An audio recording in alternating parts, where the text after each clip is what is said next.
नमस्कार, आप देख रहे हैं पल्स 24 न्यूज। आपके साथ मैं हूं सुजल वर्मा। देहरादून में एक बार फिर उत्तराखंड की बेटी अंकिता भंडारी के लिए कांग्रेस पार्टी के कार्यकर्ताओं ने आवाज उठाई है। अंकिता भंडारी हत्याकांड को एक बार फिर याद किया जा रहा है। वो दर्दनाक हादसा आज भी प्रदेश के लोगों के जहन में है। जहां पे महिलाओं ने बलिदान देकर इस उत्तराखंड को बनाया, लेकिन आज भी उन्हें करना पड़ रहा है कॉम्प्रोमाइज। क्यों करें हम कॉम्प्रोमाइज? अंकिता को इंसाफ दिलाने की लड़ाई आज भी लड़ी जा रही है। उत्तराखंड की राजनीति में अंकिता भंडारी हत्याकांड ने साल 2022 में हड़कंप मचा दिया था। 18 सितंबर 2022 की उस घटना को याद कर आज भी लोगों की आंखें नम हो जाती हैं। एक बेटी जो अपने सपनों को पूरा करने के लिए घर से निकलती है, एक रिजॉर्ट में रिसेप्शनिस्ट का काम शुरू करती है। उसके साथ जिस प्रकार की वारदात हुई, उससे लोगों ने खुद को जोड़ा।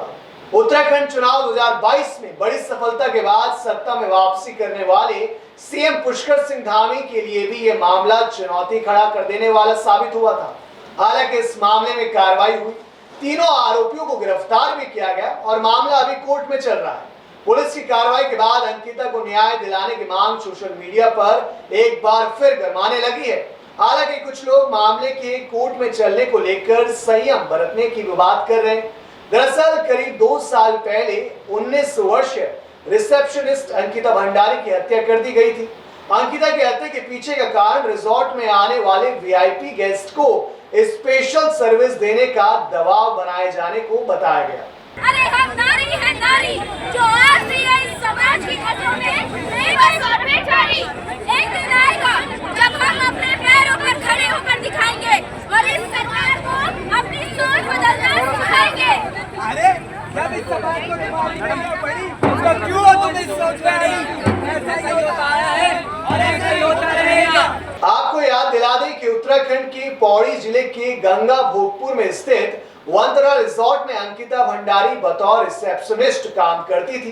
अंकिता 8 सितंबर 2022 को लापता हो गई थी। अंकिता की 18 सितंबर 2022 को चीला नहर में धक्का देकर हत्या कर दी गई। 7 दिन बाद 2022 में 24 सितंबर का वो दिन था। अंकिता का शव चीला नहर से बरामद किया गया। अंकिता के पिता और भाई ने अंकिता के शव की पुष्टि की। केस में बीजेपी से निष्कासित विनोद आर्य के बेटे पुलकित आर्य पर रेप और हत्या के आरोप लगाए गए। इस केस में पुलकित की मदद का आरोप सौरभ भास्कर और अंकित गुप्ता पर लगा। जांच में सामने आया कि अंकिता ने स्पेशल सर्विस देने से मना किया था, जिसके बाद पुलकित आर्य ने उसका यौन शोषण शुरू कर दिया और रिजॉर्ट के कमरा नंबर 106 में मैनेजर सौरभ भास्कर ने भी कई बार रेप की कोशिश की। वहीं आज उत्तराखंड की बेटी अंकिता भंडारी के आरोपियों के विरोध में प्रदेश कार्यालय में कांग्रेस पार्टी के कार्यकर्ताओं ने प्रदर्शन किया, जिसमें कांग्रेस पार्टी ने राजपुर रोड कार्यालय से विरोध शुरू किया और सीएम आवास तक कूच की। हमारी उत्तराखंड की सरकार उदासीन है। जिस प्रकार से भारतीय जनता पार्टी के जो पक्ष के लोग हैं, अगर अपराधों में सरकार को राहत देती है, उससे चिंता होकर हमारी महिला कांग्रेस ने मैं समझता हूँ कि इस प्रदर्शन से सरकार कुछ सबक लेगी, जागेगी। और चूंकि हमारा ये राजनीतिक धर्म है कि हम जो चीजें समझ रहे हैं तो अगर हम ये समझते हैं कि ये ठीक नहीं है, समाज के हमारी बहनों के लिए ठीक नहीं है, सबके ऊपर दावे करने के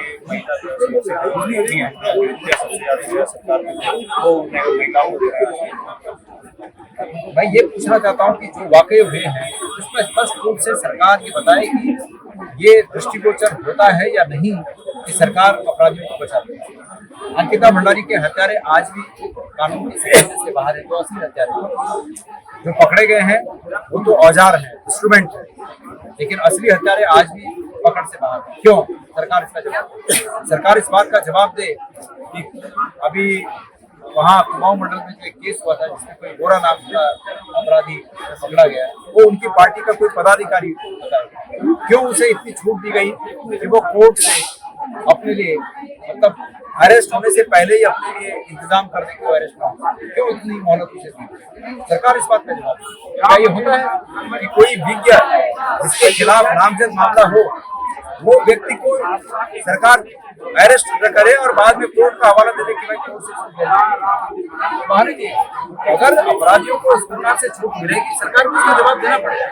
इस दौरान समस्त कार्यकर्ताओं ने अंकिता भंडारी के आरोपियों को फांसी लगाने की मांग की और आरोपियों को फांसी लगाओ के नारे लगाए।